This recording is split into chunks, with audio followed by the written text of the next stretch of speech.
하나님 아버지와 주 예수 그리스도로부터 오는 은혜와 평강이 이 자리에 계신 여러분들과 함께하기 바랍니다.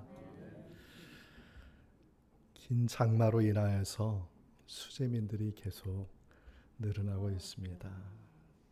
안타까운 사건 또 사고들이 계속되고 있습니다. 더 이상의 수재민들이 나오지 않기를 바라고요. 하나님의 위로하심이 수재민들과 함께하기를 바랍니다. 장마가 매년 오는 것을 예상합니다. 내년에도 장마는 올 것입니다. 장마로 인한 피해는 미처 생각하지 못한 곳에서 일어나고 있습니다. 장마를 대비하여 1년 동안 준비하지만 안타깝게도 여지없이 피해는 반복되고 있습니다. 더 안타까운 것은 뭐냐면 그 재난의 원인을 살펴보면 기초적인 것에서 준비하지 않거나 아주 기본적인 것을 방치하고 있을 때 큰 물난리가 나고 있다는 것입니다. 기초적인 것을 준비하는 건 참 중요합니다. 건물에 보면 우리 기둥을 이루는 이 뼈대들이 아주 중요하잖아요. 최근의 보도에 의하면 이 뼈대들은 철근을 덜 들어가가지고 많은 아파트를 무너뜨린다는 그런 보도가 있습니다. 이 기초가 얼마나 중요한 것입니까? 땅도 마찬가지입니다. 땅을 잘 관리해야지 좋은 결실을 맺는 것이 이게 당연한 것인데 땅이 오염돼 버리지 않습니까? 요즘 폐기물을 막 쌓아놓고 땅들에서 제대로 곡식이 나지 못하는 그런 안타까운 일들도 일어나고 있습니다. 본문은 인생에 있어서 기초적인 것을 준비하는 것이 중요하다. 아주 처음에 1단계, 2단계, 3단계 올라가듯이 처음에 1단계가 참 중요하다는 것입니다.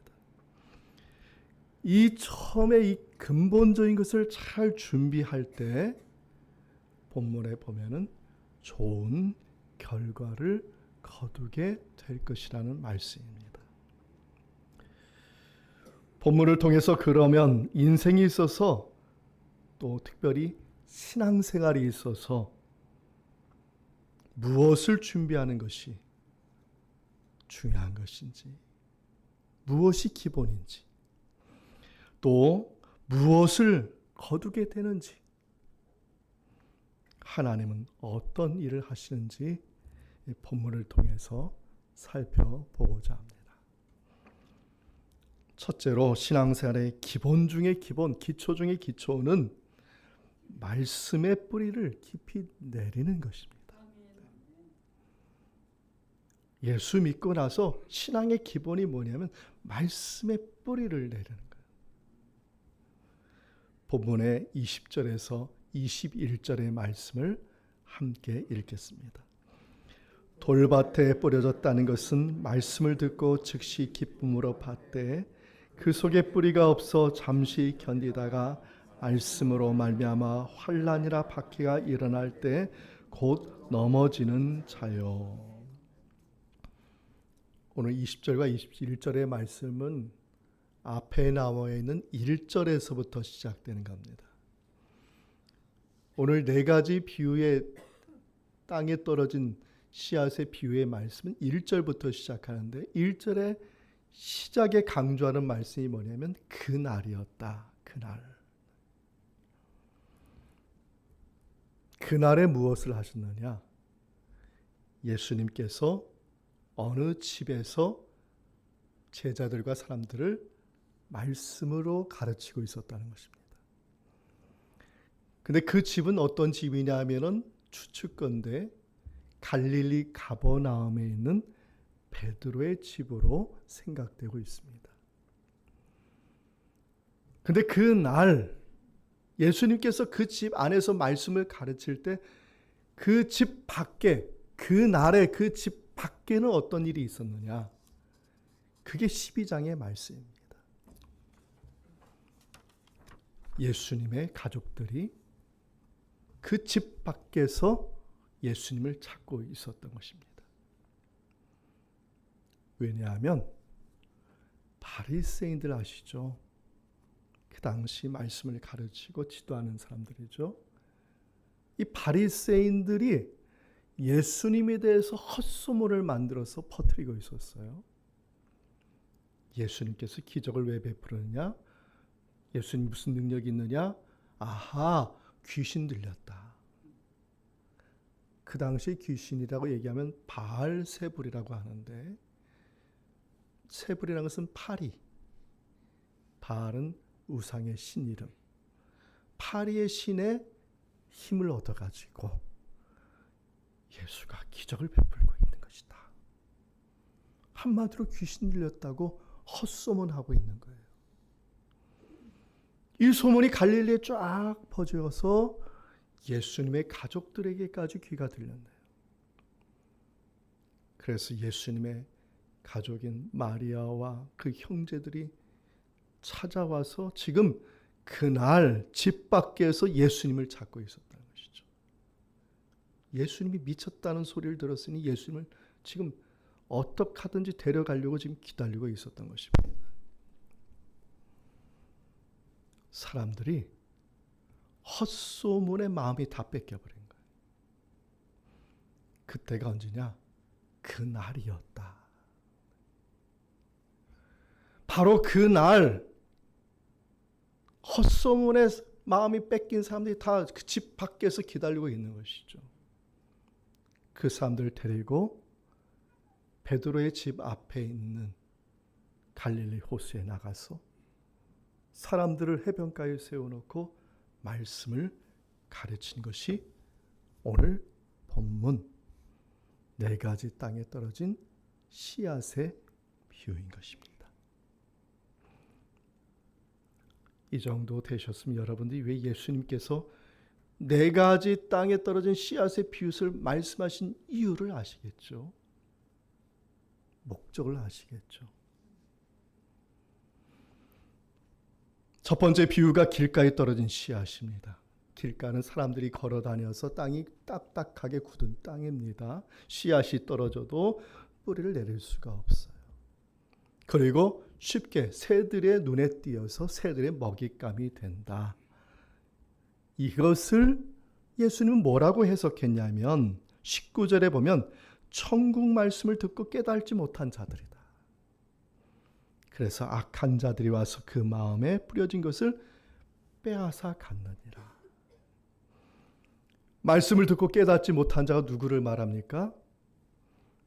지금 예수님 말씀을 듣는 해변가에 서 있는 수많은 사람들을 두고 하는 말이에요. 헛소문의 마음을 빼앗긴 사람들. 악한 자가 와서 빼앗아 갔던 그 악한 자가 누구예요? 바리새인들을 말하는 것이죠. 두 번째 비유의 말씀이 돌밭에 뿌려진 씨앗이다. 네, 돌밭. 돌밭이라는 것은 큰 돌도 있고 작은 돌들도 있는데 돌이 땅에 겹겹이 쌓인 겁니다. 우리 교회 주변에도 자갈들을 이렇게 쭉 깔았어요. 여러분 보시면 자갈을 이렇게 쭉 깔아놓은 데는 잡초들이 별로 없습니다. 제가 그래서 잡초를 뽑을 때 보니까 이 씨앗이 땅에 못 떨어지고 그냥 그 자갈 틈 사이에다가 뿌리를 내렸어요. 뿌리를 내리는데 땅 밑에까지 못 가는 거예요. 돌을 한번 들리면 같이 그냥 뽑히는 것이죠. 중동 지역은 해가 뜨겁지 않습니까? 그러니까 해가 떠오르면은 돌을 달구는 거예요. 그러니까 돌이 뜨거워서 뿌리를 내렸지만은 미처 그 땅에서 충분히 내리지 못한 그 씨앗들은 타 죽어버리는 것이죠. 새싹들은 타 죽어버리는 것이죠. 첫 번째 비유나 두 번째 비유나 정도의 차이는 있지만 헛된 의도를 가진 바리새인들과 헛소문의 마음을 빼앗긴 사람들과 그 자리엔 누가 있었느냐? 예수님의 가족들도 있었다는 것이죠. 그 사람들에 두고 지금 말씀을 하고 있는 것입니다. 예수님은요, 기적만 일으키신 것이 아니라 가는 곳마다 말씀을 가르치셨어요. 갈릴리 가는 마을마다 말씀을 가르치고 말씀을 교육을 시켰어요. 그런데 사람들의 반응은 어떤 반응을 보이는지 아시죠? 귀신 들렸다는 그 말에 마음을 빼앗겨 가지고 예수님의 말씀을 배척하는 겁니다. 한번 은혜는 받았어요. 근데 헛소문에 마음이 빼앗겨 가지고 이제 예수님의 말씀 뭐라고 해도 듣지 않는, 오로지 한 가지밖에 없는 것이죠. 배고픔이 해결되기만을 바라고, 병든 몸이 고침받기를 바라고, 그리고 인생이 성공되기만을 바라고 지금 그 앞에 앉아서 말씀을 듣고 있는 것입니다. 한마디로 길가에 떨어진 씨앗들이고 돌짝밭에 떨어진 씨앗들이었던 것이죠. 말씀을 우리가 들을 때, 말씀을 우리가 은혜를 받을 때 한 번 은혜 받았다고 해서 거기에서 멈추면 안 돼요.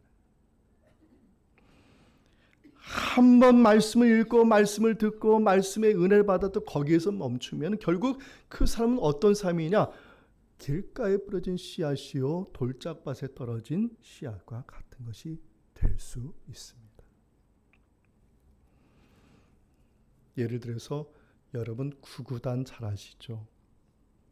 저 뒤에 우리 학생들도 있고 우리 어린이들도 있고 청년들도 있는데 구구단 다 잘 알죠? 네, 또 괜히 물어봤다. 네. 근데 세상에 나와보면 구구단대로 되는 게 또 없어요. 네. 수학적으로 맞죠? 과학적으로 맞죠? 구구단대로 하면은. 근데 인생 살아보니까 꼭 그것대로만 되지는 않을 때가 또 많더라고요. 예를 들어서 제가 여러분에게 문제를 내겠습니다. 만약 교회에서 행사를 하게 됐어요. 3일 동안 점심때 간식을 주기 위해서 빵을 구입을 하기로 했어요. 한 300명 예상돼서 300개를 준비하기로 했습니다. 3일 동안 300명에게 줄 300개의 빵을 준비한다면 그러면 3일 동안의 빵을 몇 개를 준비해야 되죠? 900개. 네, 감사합니다. 900개죠. 네. 맞아. 900개.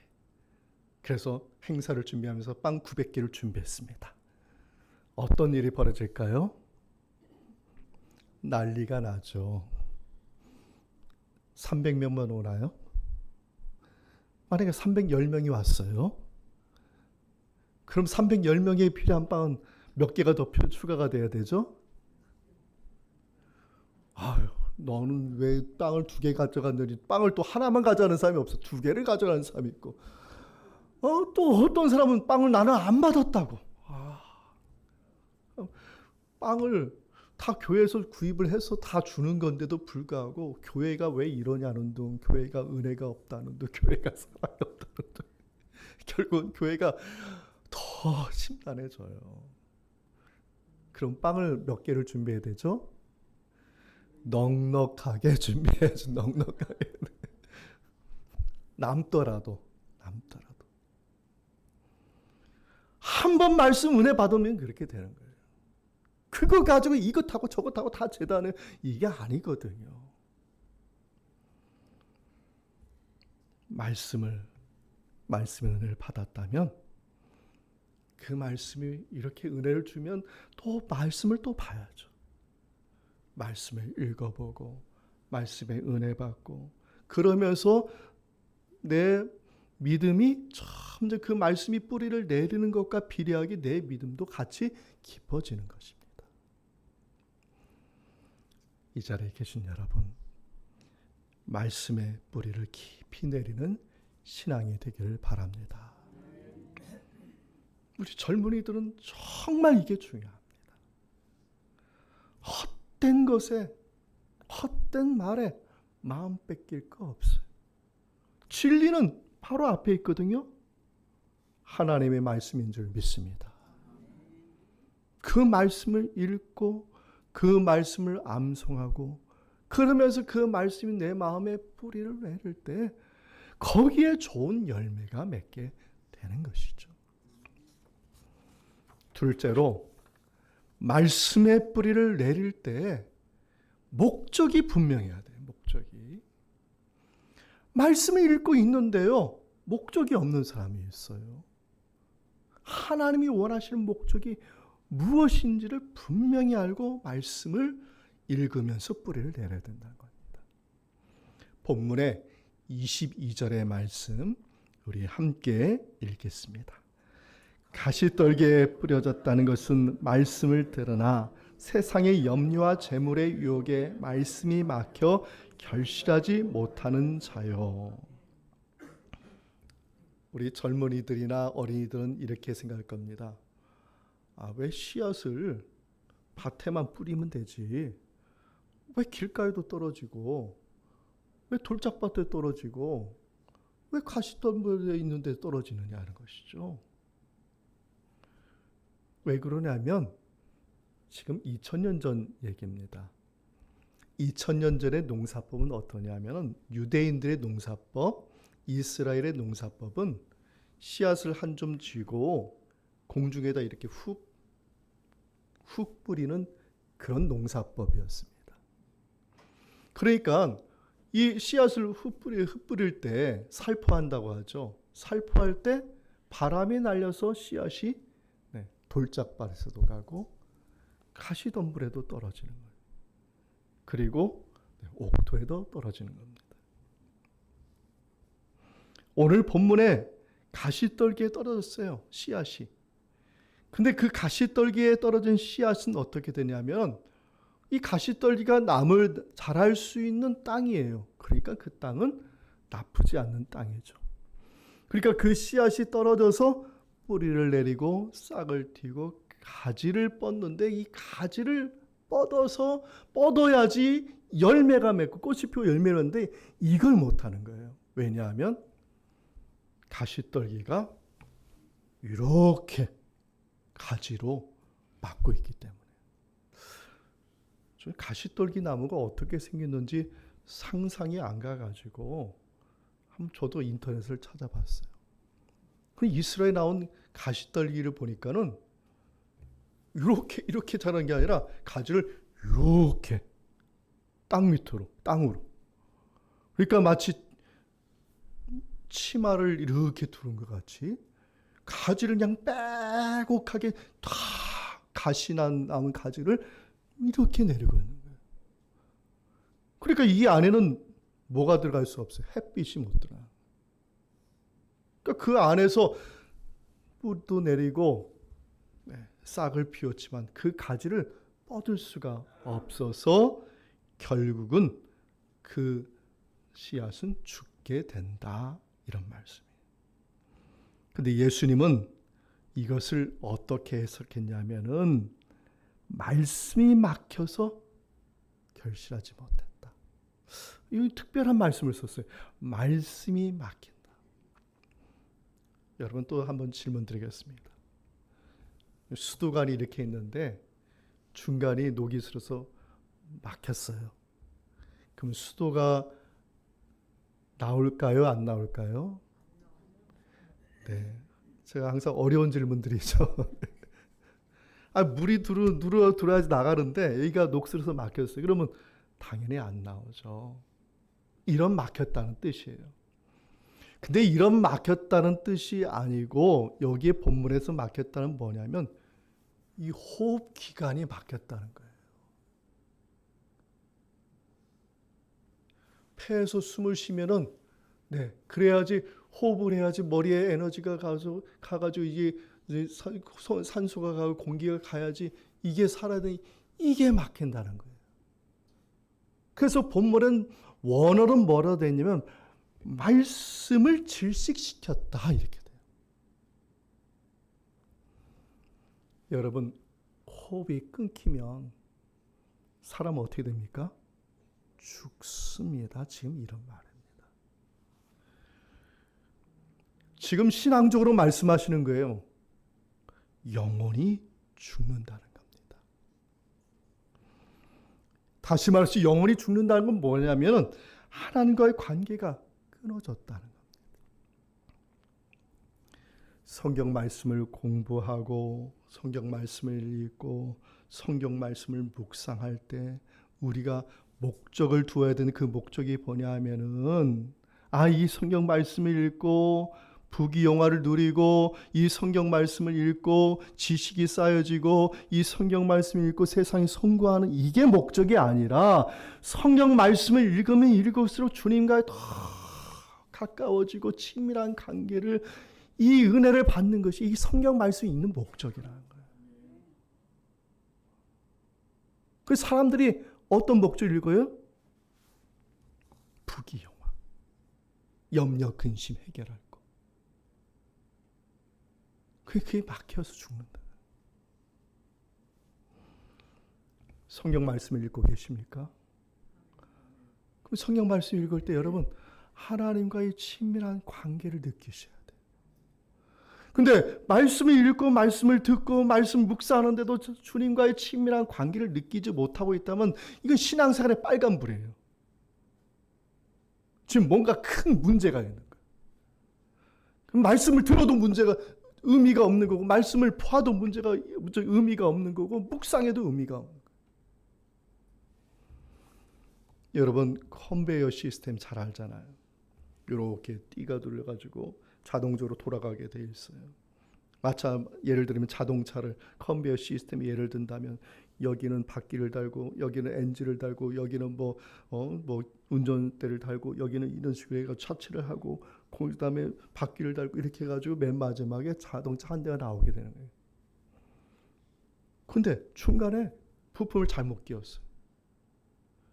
중간에 망가졌어. 그러면 컨베이어 시스템에 빨간불이 들어요. 즉시로 멈춰요. 잘못된 차가 만들어지기 때문에. 말씀을 묵상할 때, 내가 봉사를 할 때, 내가 섬길 때 하나님과의 친밀한 관계를 더욱 더 그 관계 안에서 은혜 받고 그게 기쁨이 되고 그게 감사가 되어야 되는데 그게 느끼지 못하면 이게 신앙의 빨간불. 여러분 열매를 못 맺어서 빨간불이 아니라 주님을 만나지 못하는 게 빨간불이에요. 주님이 옆에 와 있는데도 주님을 옆에 계신 것이 계신지도 알지 못하는 게 빨간불. 주님의 말씀으로 내 안에 지금 말씀하고 있는데 그것을 알지 못한 게 빨간불이죠. 어느 아버지 예언합니다. 어느 아버지가 아들에게 입버릇처럼 하는 말이 있었다고 합니다. 아들아, 우리가 하나님을 붙잡으면 다 붙잡은 것이고 하나님을 놓치면 다 놓친 것이란다. 아들은 아버지의 말을 귀담아 듣지 않았어요. 오직 이 아들은 성공밖에 없어.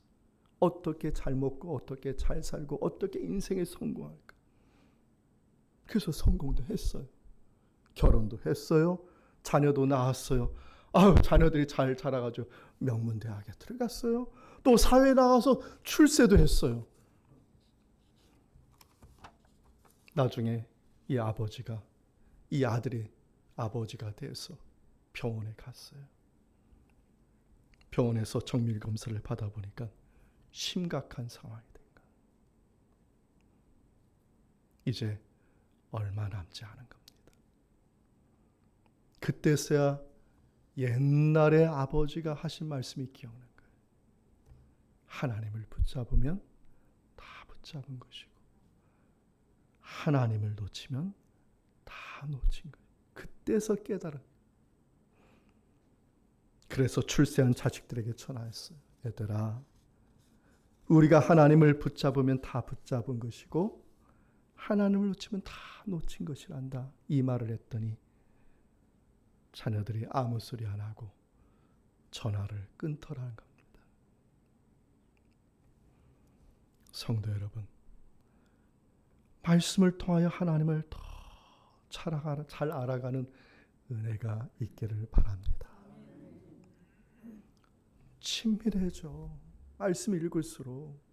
왜 이 말씀이 왜 저주의 말씀이 있고 왜 심판이 이게 아니라 그 말씀을 읽을 때 나에게 하는 말씀이 있고 그 말씀을 읽으면서 하나님의 사랑이 느껴지고 그 말씀 속에서 하나님께 정말 감사하는 은혜가 넘치는 거예요. 그게 가까워지는 거죠.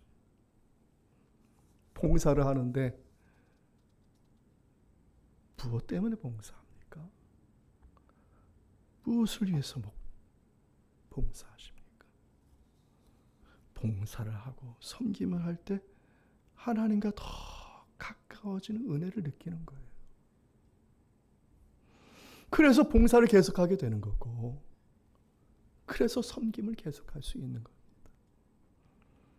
시편 1편은 그러한 자가 복이 있다고 말씀하고 있습니다. 시편 1편의 1, 2절의 말씀을 함께 읽겠습니다. 복 있는 사람은 악인들의 꾀를 따르지 아니하며 죄인들의 길에 서지 아니하며 오만한 자들의 자리에 앉지 아니하고 오직 여호와의 율법을 즐거워하여 그의 율법을 죄하로 묵상하는도다. 아멘. 말씀 속에서 하나님도 만나시고 말씀을 통해서 여러분의 신앙의 뿌리도 깊어지시고 말씀의 뿌리가 깊어지면 깊어질수록 주님과의 친밀한 그런 관계가, 그런 은총이 저와 여러분에게 함께하기를 축원드립니다. 셋째로 오늘 말씀의 결론입니다. 말씀을 심으면 반드시 결실하게 되어 있다. 본문의 23절의 말씀을 함께 읽겠습니다. 좋은 땅에 뿌려졌다는 것은 말씀을 듣고 깨달은 자니 결실하여 어떤 것은 100배, 어떤 것은 60배, 어떤 것은 30배가 되느니라 하시더라. 아멘. 예수님께서 말씀하셨어요. 좋은 땅에 뿌려졌다는 것은 말씀을 듣고 깨달은 자이다. 그러면 이런 질문을 하게 되죠. 좋은 땅은 무엇인지? 말씀을 듣고 깨달았다는 것은 무엇인지. 잠시 이스라엘 땅에 대해서 말씀을 드리겠습니다. 이스라엘 땅, 팔레스타인 땅은 지중해를 접하고 있죠. 지중해를 접하고 있는데 이 지중해를 접하고 있는 해안가에 있는 땅만 좋아요. 그래서 고대로부터 이 땅은 누가 차지했냐? 블레셋 사람들이 차지하고 있는 거예요. 이 땅은 정말 옥토예요. 좋은 땅. 그 나머지 땅은 무슨 땅이냐? 산악지역이에요. 대부분 이스라엘 팔레스타인 땅은 돌짝밭입니다. 가시떨기가 자라는 척박한 땅입니다. 농사짓기 어려운 땅입니다. 사회적인 그런 구조를 보면은 당연히 부자인 사람이 옥토, 얼마 안 되는 옥토를 소유했을 것이고 돈 없는 사람들은 어떻게 했겠어요? 당연히 돌짝밭, 가시떨기가 자란 척박한 땅을 가지고 있는 것입니다. 그럼에도 불구하고 유대인들은 이 척박한 땅을 좋은 땅으로 만들었어요. 유대인들은 씨앗을 살포한다 그랬죠. 공중의 씨를 흩어버립니다.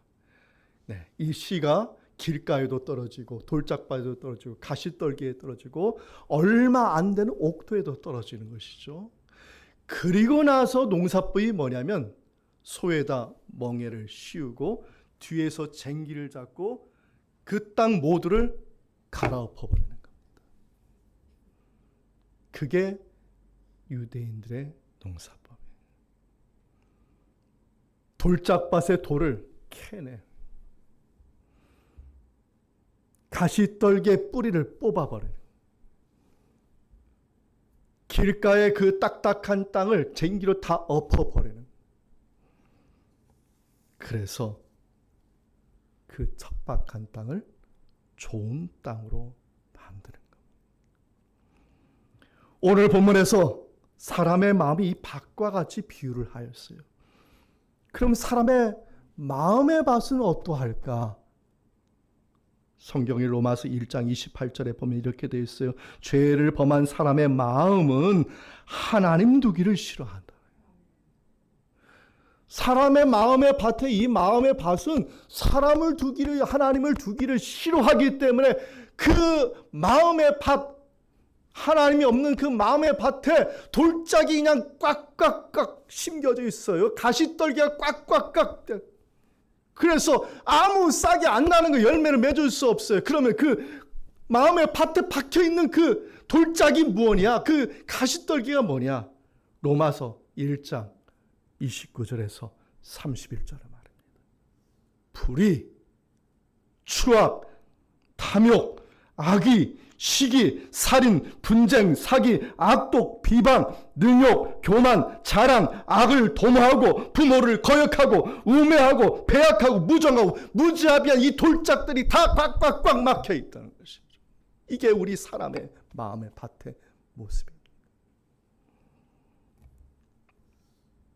선한 열매를 맺을 수가 없죠. 단지 죄로 인하여서 멸망이 예정되어 있을 뿐입니다. 여러분, 시궁창 아시죠? 썩은 냄새. 이 사람의 마음의 밭이 썩어 있어요. 시궁창 냄새밖에 안 나요. 그러면 이 마음의 밭을 어떻게 바꿀 수 있느냐는 것이죠. 이 시궁창 같은 이 마음의 밭을 성경은 뭐라고 얘기하냐면 묵은 땅이다. 호세아서 10장 12절에 보면 성경은 이 묵은 땅을 기경하라고 말하고 있어요. 우리 말씀을 함께 읽겠습니다.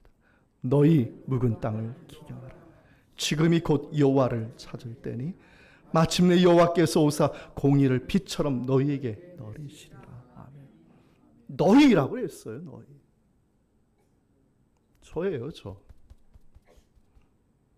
제가 지금 해야 할 일이 뭐냐? 저의 마음의 밭을 갈아 엎어야 돼요. 이 묵은 땅이 뭔지 아시죠? 농사를 지을 수 없는 땅이에요. 주인이 없는 땅이에요. 주인이 전쟁터 어디 도망갔어. 그냥 그래서 수십 년 동안 아무도 경작하지 않아. 여러분 이렇게 길가에 가시면은 어떤 한 사람이 쓰레기를 거기다 버리면 그 다음 무슨 일이 벌어지죠? 오가는 사람마다 쓰레기를 버려요. 묵은 땅 그런 땅이에요. 돌짝. 처음엔 좋은 땅이었겠죠. 그러나 거기는 완전 쓰레기 때문에 폐기물로 가득한 땅. 곡식이 자랄 수 없고 잡초만 무성한 땅입니다. 다시 말해서 묵은 땅은 무슨 땅입니까? 말씀을 듣지 않는 땅이에요. 깨달지도 않는 땅이에요. 말씀도 없고 말씀을 듣지도 않고 말씀으로 쟁기질하지도 않는 땅입니다. 그러나 그 묵은 땅을 기경하라는 거예요. 뭘로 기경합니까? 말씀으로 기경해요. 말씀.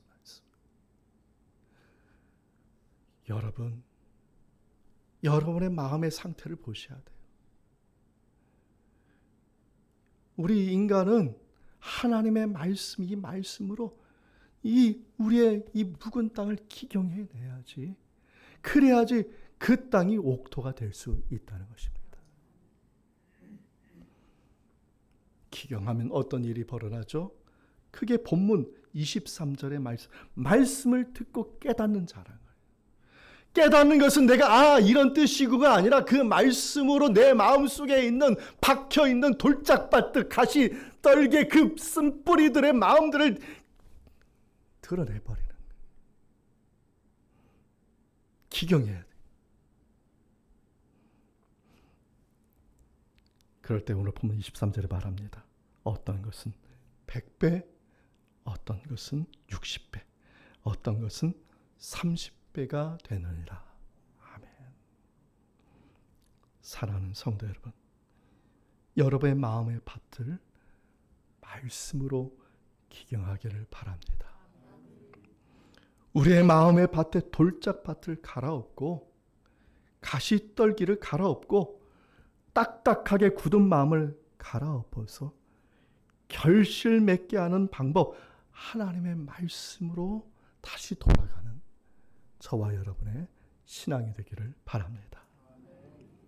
말씀으로 기경하면, 호세아서 10장 12절에 말씀, 묵은 땅을 기경하면 하늘에서 공의의 비를 내리신다. 비가 내리면 어떻게 돼요? 싹이 트고 가지를 뻗어 꽃을 피고 열매를 맺게 되는 것이죠. 말씀을 맺겠습니다. 주기도문 서문의 앞에 부분입니다. 하늘에 계신 우리 아버지여, 이름이 거룩히 여김을 받으시오며 나라가 임하옵시며 뜻이 하늘에서 이루어진 것 같이 땅에서도 이루어지이다. 하나님의 나라가 어떻게 임하는 줄 아십니까? 하나님의 나라는 말씀이 이 세상에 뿌려질 때 임하는 거예요. 하나님의 말씀이 여러분 마음속에 묵은 땅을 기경하고 여러분의 마음속에 새겨지고 여러분 마음속에 있는 것을 다, 악한 것들을 다 끄집어낼 때 그 안에서 하나님의 나라가 임한다는 거예요. 왜 예수님 믿는 나라인데, 예수님 믿는 사람이 이렇게 많은데 왜 이 나라 이 꼴입니까? 왜 외부를 보시고 왜 환경을 보시고 왜 세상을 보십니까? 여러분의 마음을 보셔야죠. 하나님의 나라는 말씀을 통해서 여러분 마음속에서 시작되는 것인데,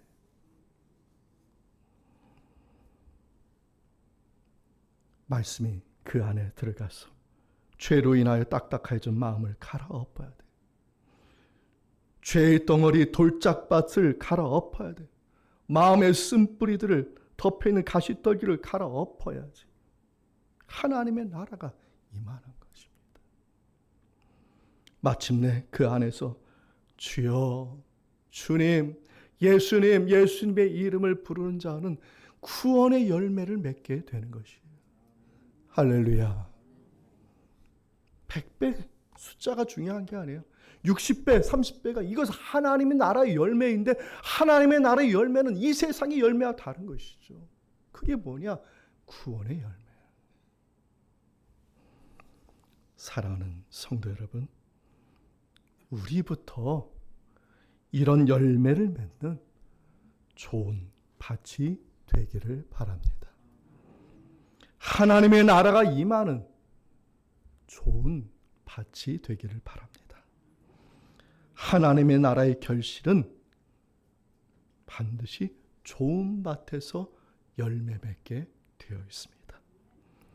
주님의 말씀은 반드시 결실할 걸 믿고 여러분의 마음부터 좋은 밭이 되고 여러분의 가정이 하나님의 나라가 되고 여러분의 삶의 일터가 하나님의 나라가 되는, 그래서 하나님의 나라가 우리 이 나라 이 백성의 마음속에 충만하게 확장이 되는 그러한 은혜가 저와 여러분을 통해서 나타나기를 주님의 이름으로 축원드립니다. 이 말씀의 은총이 예수 그리스도 안에서 여러분의 마음과 생각을 지키시기 바랍니다. 아멘.